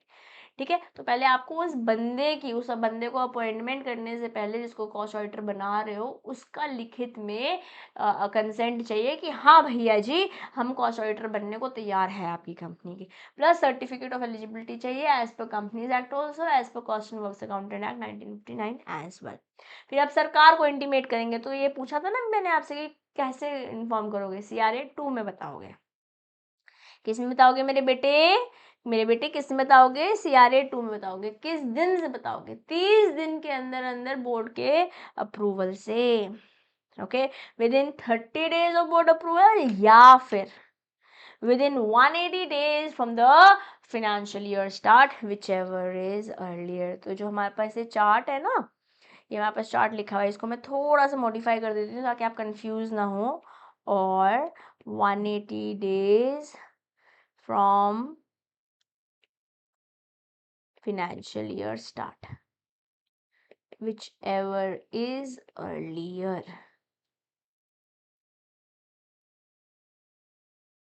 Whichever is earlier. WEE is whichever is earlier. और ये सबसे ज़्यादा इम्पोर्टेंट, डेफिनेटली इसमें कोई दो राय है नहीं। ओके, अब आपने कैसे किया, या तो 30 दिन के अंदर अंदर जिस बोर्ड अप्रूवल है कि हाँ बंदे को कॉस्ट ऑडिटर बनाए जाते हैं, या फिर 180 दिन from the start of financial year, whichever is earlier. आपको गवर्नमेंट को अपॉइंटमेंट के बारे में बताना है as in the form CRA 2। अब क्या टर्म रहता है इन कॉस्ट ऑडिटर्स का, जैसे हमने 5 साल पढ़ा था इंडिविजुअल फॉर्म के लिए, 2 साल पढ़ा था, सॉरी इंडिविजुअल के लिए 5 साल पढ़ा था, और फॉर्म के लिए जहाँ कॉस्ट चार्टर्ड अकाउंटेंट्स थे स्टैट्यूटरी ऑडिट केस में, वहाँ पे 2 टर्म्स पढ़ी थी 5-5 साल की, है ना। ये वैसे ही यहाँ पे कॉस्ट ऑडिटर जो है, जब तक सबमिट नहीं कर देते आप अपनी रिपोर्ट, या फिर 180 दिन after the financial year end, इन दोनों में से जो भी पहले होगा, तब तक आप कॉस्ट ऑडिटर जैसे कंटिन्यू करोगे, जब तक आपने अपनी रिपोर्ट सबमिट नहीं कर दी, या फिर फिनेंशियल ईयर खत्म होने के 180 दिन बाद तक आप कॉस्ट ऑडिटर रह सकते हो। और कैजुअल वैकेंसी आई, मतलब किसी ने रिजाइन कर दिया, किसी की डेथ हो गई, किसी को आपने टर्मिनेट कर दिया, है ना, it must be filled with in by the board with in 30 days. जैसे आज कोई गया, उसके 30 दिन के अंदर अंदर नया कॉस्ट ऑडिटर आ जाना चाहिए, और गवर्नमेंट को इन्फॉर्म कर देना है CRA 2 के अंदर, जैसे कि हमने यहाँ पे रूल 6 की रिक्वायरमेंट के अकॉर्डिंग यहाँ पढ़ाई है। ठीक है, CRA 2 में आप गवर्नमेंट को बता दोगे कि कैजुअल वैकेंसी आई थी, इसलिए हमने ये बंदा नया लेकर आए हैं। अब क्या कॉस्ट ऑडिटर को रिमूव किया जा सकता है, हाँ, बस बोर्ड को रेजोल्यूशन पास करना है एक वैलिड रीजन के साथ। और जो प्रिंसिपल ऑफ नेचुरल जस्टिस है, giving opportunity of being heard, वो यहाँ पे भी देनी पड़ेगी, वो यहाँ पे भी देनी पड़ेगी। सुनाई दे रहा है ना आपको, बिल्कुल अच्छे से आप इस इंफॉर्मेशन को प्रोसेस कर पा रहे हैं ना। अपने जोश को एकदम हाई रखिएगा बेटा, अपने जोश को एकदम हाई रखिएगा, क्योंकि जब आप अपना बेस्ट देते हैं तो याद करना, प्रोसेस करना, एग्जाम में आंसर लिखना आसान हो ही जाता है। यस, अब अच्छा मैम, रूल 6 के अंदर ना अपॉइंटमेंट ऑफ ऑडिटर की बात हो रही है, जहां पर स्टैट्यूटरी ऑडिटर और कॉस्ट ऑडिटर नहीं हो सकता। Anybody who is disqualified under section 141 subsection 3 वो भी कॉस्ट ऑडिटर नहीं हो सकता। कॉस्ट ऑडिटर होने के लिए आपको पहले तो अपना रिटन कंसेंट देना है कि मैं कॉस्ट ऑडिटर बनने को तैयार हूं, और साथ में आपको अपनी एलिजिबिलिटी सर्टिफिकेट देना है as per Companies Act, as per Cost and Works Accountants Act, plus CRA2 form के अंदर गवर्नमेंट को इंटीमेशन देना होगा कि ये बंदा कॉस्ट ऑडिटर बन गया है, या तो बोर्ड के अप्रूवल के 30 दिन के अंदर या फिर 180 दिन from the financial year and, which ever happens earlier. अगर कैश पहले तो टर्म बात करते हैं, टर्म रहता है या तो जब रिपोर्ट सबमिट कर दी या 180 दिन from the financial year, whichever is again happening earlier. एक बार मान लेते हैं कैजुअल वैकेंसी आ गई because of resignation, termination, death, what can be the reason. अब आप जिस दिन से कैजुअल वैकेंसी आई है उसके 30 दिन के अंदर अंदर बोर्ड को नया बंदा लेकर आना है, और फिर CRA2 फॉर्म के अंदर गवर्नमेंट को भी बताना है आपको। क्या वो कॉस्ट ऑडिटर को हटाया जा सकता है? जी हाँ, हटाया जा सकता है। स्पेशल रेजोल्यूशन पास करना है वैलिड रीजन के साथ, but then you have to give an opportunity of being heard to the cost auditor as well. Remuneration क्या रहती है मैम कॉस्ट ऑडिटर की? रेम्यूनरेशन पैसा है, सबसे बड़ा पैसा है, बता दीजिए बेटे। जो ऑडिट कमेटी की रिकमेंडेशन, अगर ऑडिट कमेटी है, अगर एप्लीकेबल है ऑडिट कमेटी, तो बोर्ड ही फिक्स करता है उनकी रिकमेंडेशन के बाद। अगर नहीं ऑडिट कमेटी तो फिर बोर्ड ही कर देगा। और रैटिफाई कौन करता है? शेयर होल्डर रैटिफाई करते हैं। करेक्ट, अगर रिक्वायरमेंट है, करेक्शन की अगर रिक्वायरमेंट। राइट्स एंड ड्यूटी, जैसे कि स्टैट्यूटरी ऑडिटर की राइट और ड्यूटी है एज पर सेक्शन 148, क्योंकि मैंने आपको ऑलरेडी पढ़ा दिया है यूनिट 7.1, तो ये याद करना वहीं से हम कर लेंगे। और बहुत हाई पॉसिबिलिटी है, वेरी हाई पॉसिबिलिटी, एग्जाम में आपसे इस बार ये पूछ लिया जाए। नाम लेंगे कि कॉस्ट ऑडिटर का राइट और ड्यूटी बताइए, वहाँ पे आंसर आपको स्टैट्यूटरी वाला ही लिखना है। लिखना स्टार्टिंग में प्रॉपरली है, पहले आप इंट्रोडक्शन लिखेंगे, फिर राइट्स लिखेंगे, फिर ड्यूटीज लिखेंगे, दोनों सेक्शन 148 में जो वहाँ पढ़े थे वो यहाँ पर लिखें, फिर समराइज करेंगे। ये बात भी लिख सकते हैं कि कॉस्ट ऑडिटर की ड्यूटी सेम ही होती है जैसे कि स्टैट्यूटरी ऑडिटर की होती है। ठीक है, इस तरीके से आप जो नंबर्स हैं उनको अच्छे से अवेल कर पाएंगे। अब कॉस्ट ऑडिट रिपोर्ट की सबमिशन कैसे होती है बेटे? अब मैंने क्या बोला, राइट्स और ड्यूटी सेम है जैसे स्टैट्यूटरी ऑडिटर की होती है, और कंपनी को जो भी असिस्टेंस, जैसे मान लेते हैं मैं कॉस्ट ऑडिट कर रही हूँ किसी कंपनी का और मैं कोई डॉक्यूमेंट मांग रही हूँ, कुछ इन्फॉर्मेशन मांग रही हूँ, कुछ असिस्टेंस मांग रही हूँ, कुछ हेल्प मांग रही हूँ, तो कंपनी को कोऑपरेट करना पड़ेगा, फैसिलिटीज देनी पड़ेंगी। ठीक है। अब CRA2 के अंदर तो गवर्नमेंट को हमने बता दिया, CRA3 में अब सबमिशन करनी है कॉस्ट ऑडिट रिपोर्ट की, तो ऑडिटर ने कॉस्ट ऑडिट कर दिया CRA3 फॉर्म के साथ बोर्ड को with in 180 days of financial year, whichever is happening earlier, right, submit कर दिया। यहाँ से यहाँ पे हमारी कहानी खत्म हो जाती है। जो कॉस्ट ऑडिटर हमारी हमारी जो ड्यूटी है वो खत्म हो जाती है as a cost auditor, right, इस कंपनी के साथ जिसके साथ भी हम एसोसिएटेड। मैक्सिमम हमारे पास 180 दिन है from the start of the financial year. Okay, मतलब basically from the end of the financial year, नया फाइनेंशियल ईयर शुरू हो गया। तो बोर्ड रिव्यू करती है CRA3 फॉर्म को, फिर कंपनी फाइल करती है जो रिपोर्ट दी है ना, कॉस्ट ऑडिटर ने कंपनी को CRA3 में दी, और कंपनी ने फॉरवर्ड करी गवर्नमेंट को CRA4 के अंदर। और यही मैंने आपसे पूछा था यहाँ पर, रिमेम्बर दिस, रैपिड फायर में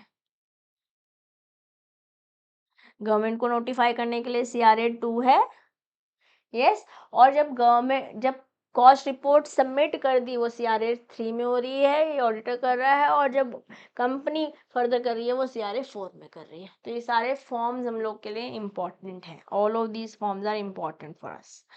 ओके, अब एक्सटेंशन क्लॉज क्या है? अगर AGM एनुअल जनरल मीटिंग आपकी एक्सटेंड हो जाती है एज पर सेक्शन 96 सब सेक्शन 1, तो CRA4 जो है जिसमें गवर्नमेंट को इंटीमेट करना है कॉस्ट रिपोर्ट ऑडिट रिपोर्ट के बारे में, it can be filled with in extended timeline. Extended timeline बता दी जाएगी, उसके अंदर आप सबमिट कर सकते हैं। हमने 4 फॉर्म देखे, फॉर्मेट बता रखा है CRA1 में हमारे कॉस्ट रिपोर्ट का, और CRA2 में तो गवर्नमेंट को इंटीमेट करना है, CRA3 में रिपोर्ट हम दे रहा है कॉस्ट ऑडिटर कंपनी को, और CRA4 में कंपनी जो है वो गवर्नमेंट को बता रही है ये रिपोर्ट के बारे में। यस, CRA2 में अपॉइंटमेंट हो रहा है, गवर्नमेंट को इंटीमेट करना है।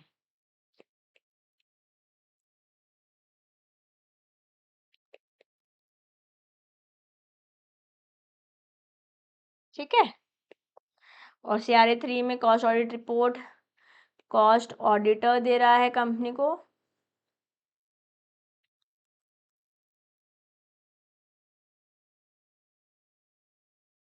कंपनी टू गवर्नमेंट है ये CRA 4 में। I hope this is all good. यहाँ तक आई होप सारी बातें क्लियर हो गई हैं। दिस इज अबाउट 7 तो अपॉइंटमेंट ऑफ कॉस्ट ऑडिटर एक बार हम कर लेते हैं रिवाइज। क्या कंपनी रूल 3 रूल 4 में आ रही है, जहाँ पे आपको कॉस्ट ऑडिट और कॉस्ट रिपोर्ट्स फॉलो करनी है, और रूल 4 3A 3B में रेगुलेटेड नॉन रेगुलेटेड है। अगर आ रही हैं तो आपको 180 दिन के अंदर अंदर from the financial year appoint करना है कॉस्ट ऑडिटर। अगर नहीं कर रही है तो कॉस्ट रूल 6 आप पे एप्लीकेबल ही नहीं है। ठीक है। अब अगर आपको 180 दिन में करना है तो सबसे पहले तो आपको उस बंदे का रिटर्न कंसेंट चाहिए कि वो बंदा रेडी है कॉस्ट ऑडिटर बनने के लिए, उसकी एलिजिबिलिटी भी चेक कर लेंगे। अगर बोर्ड अप्रूव कर देता है अपॉइंटमेंट, उसके 30 दिन के अंदर अंदर with in 30 days from board या फिर 180 डेज फिनेंशियल ईयर के एंड से इंटीमेट करना है गवर्नमेंट को कि ये बंदा हमने कॉस्ट ऑडिटर जैसे अपॉइंट कर लिया है। अब ऑडिट का काम चालू हो जाएगा। ऑडिट का काम चल रहा है। अब मान लेते हैं किसी बंदे को हटाना है, ठीक है, तो स्पेशल रेजोल्यूशन पास होएगा, वैलिड रीजन होगा बेसिकली स्पेशल रेजोल्यूशन की इस बंदे को क्यों हटा रहे हैं, अपॉर्चुनिटी ऑफ बीइंग हर्ट उसे देंगे। अगर लग रहा है कि हटाना है तो हट जाएगा। अब ऐसे ही अगर कैजुअल वैकेंसी आ गई है, बंदे की डेथ हो गई है, रिजाइन हो गया है ना, कोई भी रीजन हो सकता है, तो बोर्ड जो है वो 30 दिन के अंदर अंदर नया बंदा लेकर आएगा और गवर्नमेंट को अपॉइंट इन्फॉर्म करेगा CRA 2 फॉर्म के अंदर। अब एक बार ऑडिट चल रहा है, वो ऑडिटर तब तक रहेगा जब तक या तो 180 दिन खत्म नहीं हो जा रहे फाइनेंशियल ईयर से, या फिर उसने कॉस्ट ऑडिट रिपोर्ट सबमिट नहीं करती है। कॉस्ट ऑडिटर कंपनी को CRA 3 में सबमिट करता है from the end of financial year, that could be the maximum amount of days, और फिर CRA 4 फॉर्म के अंदर कंपनी फर्दर जो है 30 डेज ऑफ रिसीविंग CRA 3 के अंदर जो रिपोर्ट कॉस्ट ऑडिटर से कंपनी का है, कॉस्ट ऑडिट से कंपनी का से कंपनी CRA 4 के अंदर गवर्नमेंट को दे देगी। रिव्यू करने के बाद, अगर कोई रिजर्वेशन है ऑफ राइट्स जो उनके पास है उनको चेक करने के बाद, यस। और अगर एनुअल जनरल मीटिंग एक्सटेंड हुई थी बिकॉज तो गवर्नमेंट के पास नहीं गई होगी कॉस्ट ऑडिट रिपोर्ट CRA 4 के अंदर, तो वहाँ पे एक्सटेंडेड टाइमलाइन चलेंगी। ठीक है। नो एक्सटेंशन, अगर मान लेते हैं AGM जो है एक्सटेंड नहीं हुई है तो फिर तो कोई एक्सटेंशन मिलेगा नहीं आपको।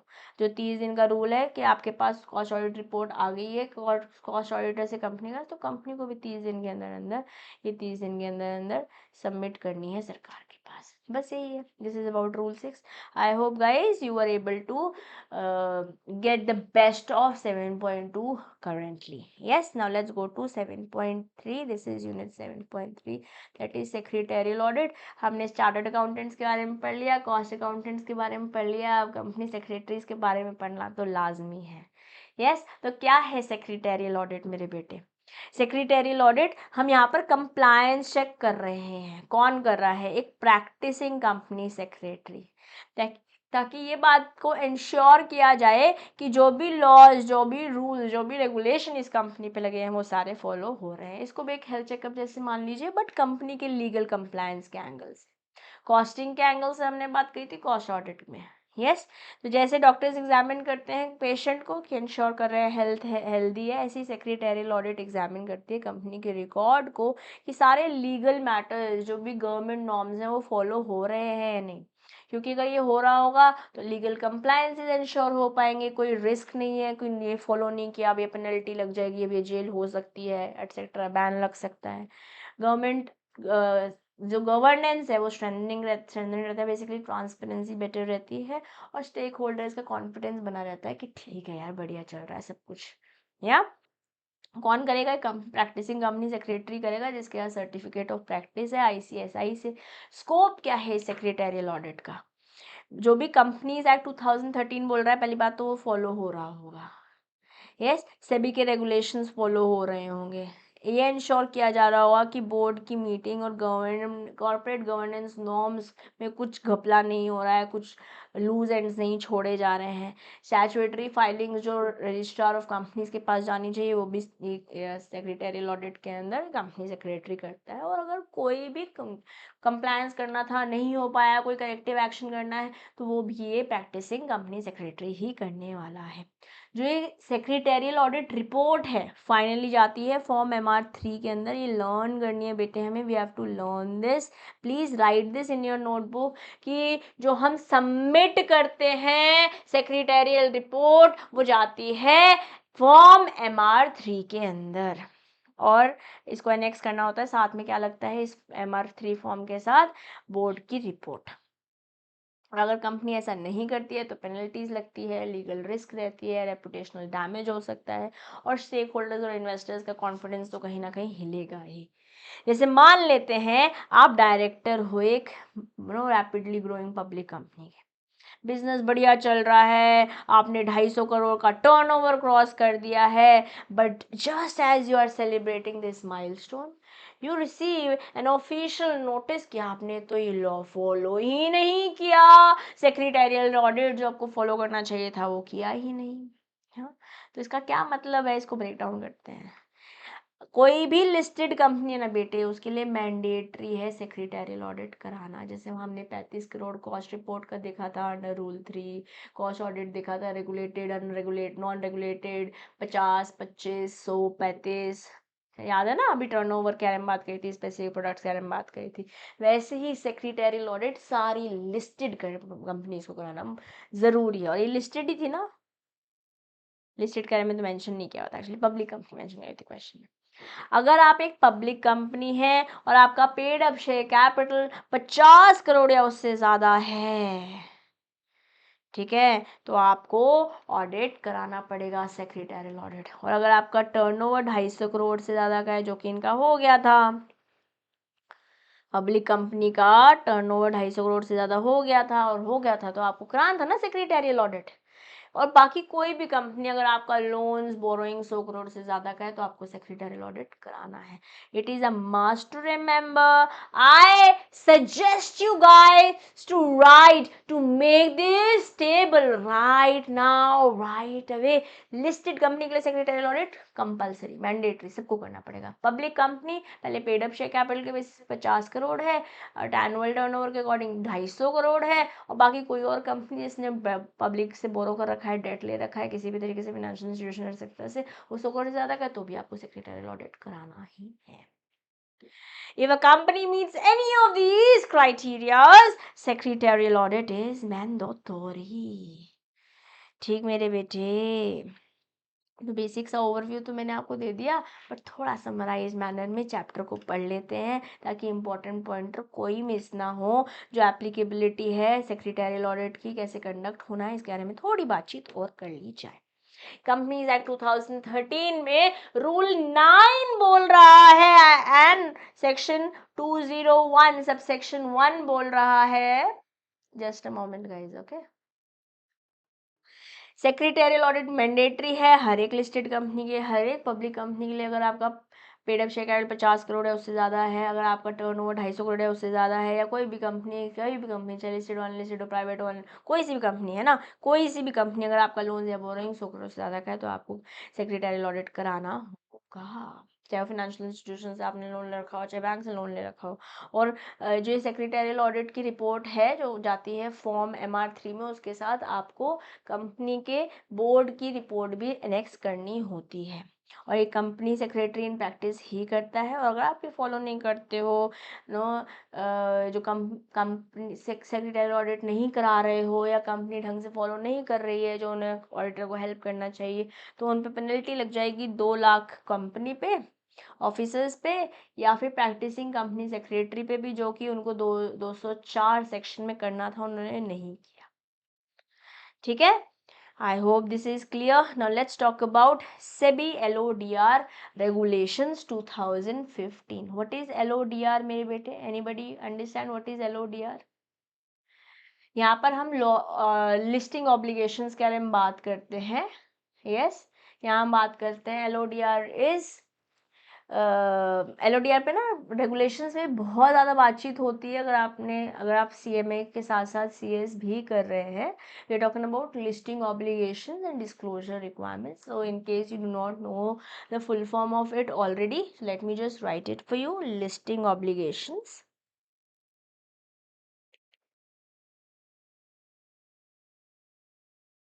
एंड डिस्क्लोजर रिक्वायरमेंट्स, ठीक है। सेबी का जो LODR रेगुलेशन है 2015 के अकॉर्डिंग 24A में, रेगुलेशन 24A में हर एक लिस्टेड कंपनी पे, हर एक लिस्टेड एंटिटी पे, ऑर्गेनाइजेशन पे ये लगता है। देयर मटीरियल अनलिस्टेड सब्सिडरीज पे भी, मटीरियल मतलब जो इम्पोर्टेंट है, जिसका इस कंपनी पे इम्पैक्ट है, चाहे वो अनलिस्टेड भी है। मान लेते हैं एक लिस्टेड कंपनी की सब्सिडरी है जो कि अनलिस्टेड है, उस पर भी LODR लग जाता है, listing obligation and disclosure requirement. Okay, but ये अनलिस्टेड कंपनी जो आ रही है एज अ सब्सिडरी, वो इनकॉर्पोरेट इंडिया में होनी चाहिए, फॉरेन कंपनी नहीं हो सकती। तो बिल्कुल दोनों बातें छोटी छोटी हैं, बट दोनों बातें अपने आप में इम्पॉर्टेंट है। स्पेसिफिकली अगर यहाँ से MCQ टाइप में क्वेश्चन पूछ लिया जाता है तो। और इनको क्या लगाना है, प्रैक्टिसिंग कंपनी सेक्रेटरी को जब ये MR3 में रिपोर्ट सबमिट हो रही है तो इनको साथ में लगानी है annual report,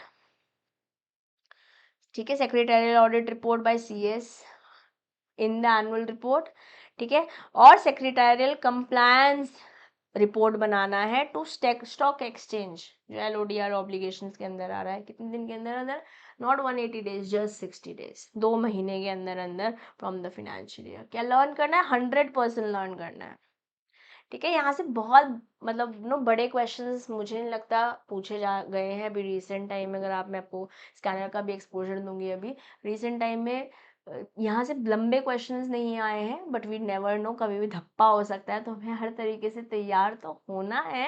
but majorly MCQs में फॉर्मेट में यहाँ से क्वेश्चन पूछे जाते हैं। तो जो ये डेज वाली कहानी है, कहाँ पे कितने दिन है, मैं कोशिश करूँगी कि आपको क्लास में याद हो जाए, बट मेहनत आपको करनी पड़ेगी, नोट्स में आपको लिखना पड़ेगा, क्योंकि जितनी बार आप सुनते हैं, जितनी बार आप देखते हैं, जितनी बार आप लिखते हैं, उतनी बार आप अपनी प्रोबेबिलिटी बढ़ा लेते हैं, पॉसिबिलिटी बढ़ा लेते हैं। Sorry, there was a cramp. Moving forward, उतनी बार अपनी प्रोबेबिलिटी बढ़ा लेते हैं to clear your examination, to get good marks in your examination, ठीक है। अब अमेंडमेंट आया था, LODR सेकेंड अमेंडमेंट आया था 2021 में, जो कि इफेक्टिव हो गया था 5 मई 2021 से। तो रिसेंट ये 2021 में तो बस लॉकडाउन हुए हुए 1 ही साल, लॉकडाउन खुले भी खैर थोड़ा इस समय हुआ था। 2020 was a difficult year for because of Covid, right. खैर 2021 में भी था कोरोना, या सेकेंड वेव चल रही थी इस समय, if I remember correctly. Anyways ways, moving forward, तो हमने क्या बोला, सेबी के listing obligation and disclosure requirements के अकॉर्डिंग कंपनी सेक्रेटरीज को जब वो कॉस्ट ऑडिट कर रहे होते हैं, तो जो लिस्टेड कंपनीज हैं, जो भी उन लिस्टेड कंपनीज की अनलिस्टेड सब्सिडरीज हैं जो कि इनकॉर्पोरेट इंडिया में हुई हैं, उन्हें LODR रिक्वायरमेंट्स को भी फुलफिल करना होगा। जो कंप्लायंस है, कंप्लायंस कंपनी सेक्रेटरी चेक कर रहा है, तो ये दोनों चीज़ें चेक करेगा as per the SEBI LODR regulations 2015, और सेक्रेटरियल ऑडिट रिपोर्ट के साथ साथ, एनुअल रिपोर्ट के साथ साथ सेक्रेटरियल ऑडिट भी सबमिट होगी एनुअली, और सेक्रेटरियल कंप्लायंस रिपोर्ट देनी होगी स्टॉक एक्सचेंज को, NSE BSE की मैं बात कर रही हूँ, national stock exchange, Bombay stock exchange. कितने दिन के अंदर, 60 दिन के अंदर अंदर फ्रॉम द फाइनेंशियल ईयर। यहाँ पे 2021 में अमेंडमेंट हुआ 5 मई 2021। लर्न कर लीजिए डेट, प्लीज लर्न कर लीजिए, ठीक है। क्वालिफिकेशन क्या है, सेक्रेटरियल ऑडिट कौन कर सकता है, वो बंदा जो कि ICSI का मेंबर है, उसके पास वैलिड प्रैक्टिस का सर्टिफिकेट है, तो आप सेक्रेटरियल ऑडिट कर सकते हैं। अपॉइंटमेंट कैसे होगा सेक्रेटरियल ऑडिट का, बोर्ड के रेजोल्यूशन के थ्रू ही होगा, under section 149 rule 8 plus rule 8, पीछे रूल 9 के बारे में बात करा था। फिर उस बंदे को, जो सेक्रेटरियल ऑडिटर है, उसको एक अपॉइंटमेंट लेटर मिल जाएगा, है ना। ऑडिटर शुड रिसीव करेगा एक लेटर ऑफ एंगेजमेंट, कि आप कैसे काम करोगे हमारे साथ। लेटर ऑफ एंगेजमेंट में सारी बातचीत लिखी होती है, ठीक है। और उसे उस लेटर ऑफ एंगेजमेंट को एक्सेप्ट भी करना होगा। Letter of engagement is nothing but क्या क्या काम आपसे, हम किन किन कामों में हम आपको एंगेज करने वाले हैं इस ऑडिट पूरे प्रोसेस में। और यूनिट 6 में इस बारे में काफ़ी चर्चा है, जाएंगे जब यूनिट 6 में तो वहाँ भी बात करेंगे। चेंज इन ऑडिटर, अगर चेंज हुआ है ऑडिटर तो उस बोर्ड के रिपोर्ट में लिखना पड़ेगा कि हाँ भैया चेंज हुआ है, ठीक है। क्लॉज 3 ऑफ SS2 क्या बोलता है, कोई भी क्वालिफिकेशन, कोई भी ऑब्जर्वेशन आई है अगर सेक्रेटरियल ऑडिटर के द्वारा तो उसे MR3 में बताना होगा। MR3 में दे रहे थे ना, हमने शुरुआत ही जब करी थी तभी मैंने MR3 के बारे में बात करी थी कि सेक्रेटरियल ऑडिट MR3 मतलब जो अभी आपका एनुअल रिपोर्ट है वो एनेक्स होती है MR3 के साथ सबमिट होती है, ठीक है। तो हम क्या बोल रहे हैं, कोई भी क्वालिफिकेशन मतलब कुछ भी गड़बड़ दिखाए इस कंपनी में ऑडिटर को, कोई भी उसकी ऑब्जर्वेशन है उसको लिखना पड़ेगा MR3 में। It must read out in the AGM with the boards comment, और ये बोलकर सुनाया जाता है बोर्ड की कमेंट के साथ।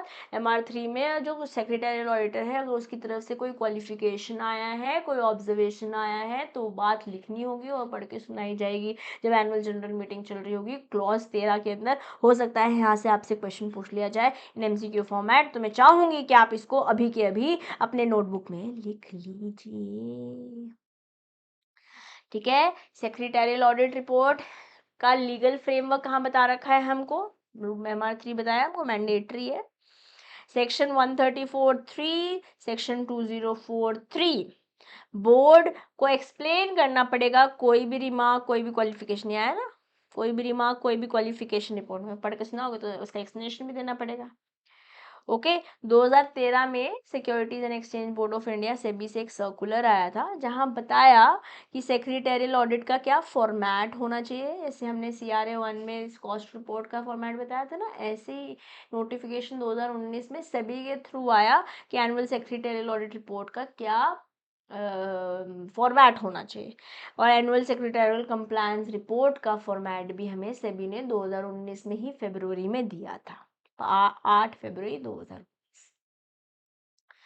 ठीक है, जो कि इफेक्टिव हो गया था 31 मार्च 2019 से। और यहाँ पर हाँ yes 31 March 2019 and that's it, खत्म। ये चैप्टर हुआ समाप्त, आज का सेशन हुआ समाप्त। हमने यूनिट 7.1 7.2 दोनों, सॉरी 7.2 7.3 दोनों कर ली हैं। तो हम 7.1 में 1 घंटा 40 मिनट लगभग ला के आए हैं, 1 घंटा 5-6 मिनट अपन ने यूनिट 7.2 और 7.3 कंसोलिडेटेड दिए हैं। ये जो PPT वाला कंटेंट है ये आपको डिस्क्रिप्शन बॉक्स में या टेलीग्राम ग्रुप में मिल जाएगा, और जो समरी नोट्स हैं ये आप अवेल कर सकते हैं वेबसाइट से और ऐप से भी, just paying ₹199। All the chapters together is 199। जैसे जैसे हम पढ़ते जाएंगे वैसे वैसे मैं समरी नोट्स वहाँ पे आपको अपलोड करती रहूँगी, ठीक है। चलिए बाकी मैं आपसे ले रही हूँ अलविदा, मिलूंगी नेक्स्ट सेशन में।